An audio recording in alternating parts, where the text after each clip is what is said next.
Bonsoir everyone, welcome to Chacha Paranormal. I'd like you to collect, because you didn't read the inscription. Stop, this is the Empire of Death. These words are not a metaphor, they are carved in stone at the entrance to the catacombs. A warning, beneath the bustling streets of Paris, more than 20 meters underground, lies a world that daylight never reaches. A world of silence, a world of bones, a world where thousands and thousands of dead rest. Welcome to the Catacombs of Paris. Since 1786, this ossuary has housed the human remains exhumed from the Cemetery of the Innocents. But these tunnels were not dug for the dead. Originally, they were medieval quarries, where limestone and gypsum were extracted for the construction of the capital. Gradually, an immense underground labyrinth took shape beneath the city, a dark network carved into the earth. This labyrinth will become the largest ossuary in the world. Today, visitors descend a narrow staircase. The air grows cooler, heavier. When the walls appear, walls made of skulls and tibias, aligned, ordered, almost symmetrical. At the beginning of the 19th century, the bones, once scattered in disorder, were carefully arranged along the walls. In the front, the tibias form columns. The skulls create regular patterns. Behind this almost aesthetic display, shattered fragments accumulate, invisible to the eye. An architecture built from human remains. Since 1809, the site has been open to the public, but its existence was born from a scandal. For centuries at the heart of medieval Paris, the Cemetery of the Innocents welcomed the dead from the city's parishes, the victims of the plague of 1348, the drowned in the Seine River, the sick from the Hôtel du Hospital, 25 generations of corpses, an endless number of bodies. By the end of the 18th century, the cemetery overflowed. Mass graves were saturated. The ground rose under the pressure of stacked corpses. It was said the earth swallowed a corpse in 9 days.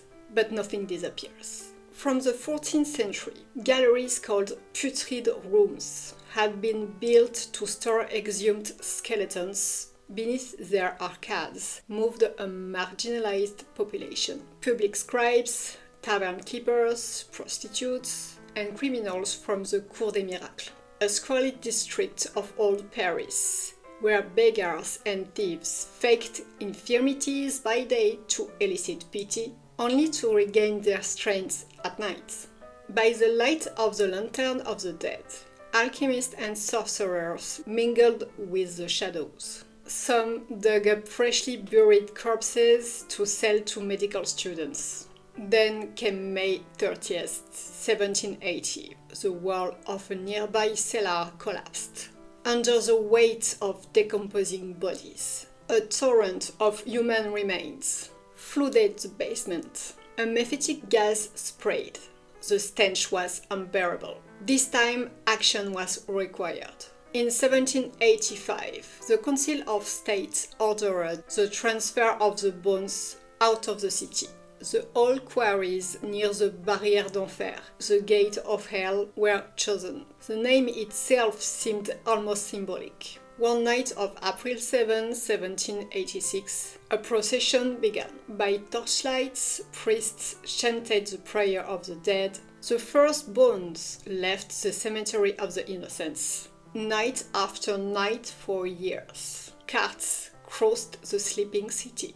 Human remains were dropped into shafts dug at the bottom of the quarries. They fell, collided, broke, then were piled in the galleries. The catacombs were born.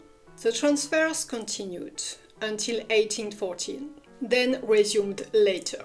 The dead of the French Revolution joined the depths in turn in August 1792 during the attack on the Tuileries Palace. hundreds of people, including the Swiss guards protecting the king, were killed. In September, crowds stormed Parisian prisons, executing prisoners accused of being enemies of the revolution. Decades later, in 1848, new uprisings engulfed the city.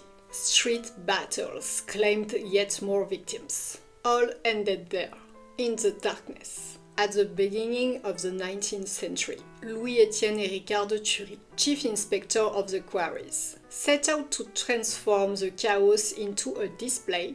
The bones were reorganized, monuments of antique inspirations were erected, Fontaine of the Samaritan, sarcophagus of the lacrimatory, sepulchral lamp, a spectacular scenography, modern for its time, designed to impress visitors. It was during this period that the most disturbing stories arose.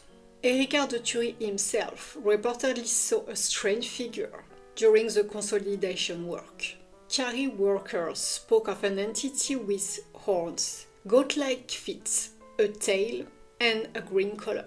A presence neither entirely corporeal nor completely ethereal. It would emerge from a shaft, from a cellar, leaving behind traces of hooves. Tradition holds that a year of misfortune follows anyone who encounters it.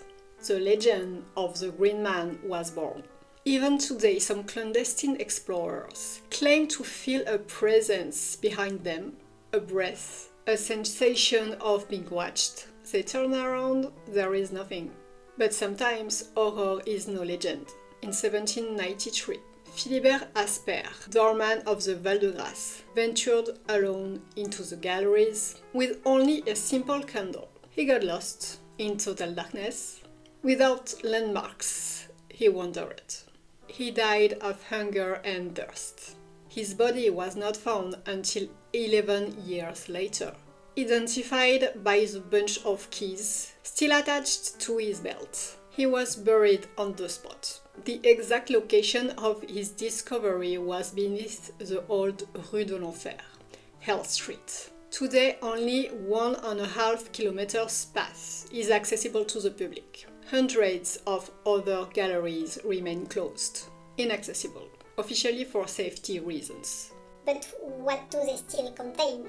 Because during the exhumation of the Cemetery of the Innocents, the bodies were only removed from a limited depth, beneath the current Fontaine of the Innocents, in the Halles district. Many human remains may still lie. Above, life goes on. Passers-by walk, they laugh, cross the square without thinking. Beneath their feet, thousands and thousands of dead. The catacombs are not merely an historical site. They are a silent reminder of our fragility, a mirror of our condition, and perhaps a place where some presences still refuse to disappear.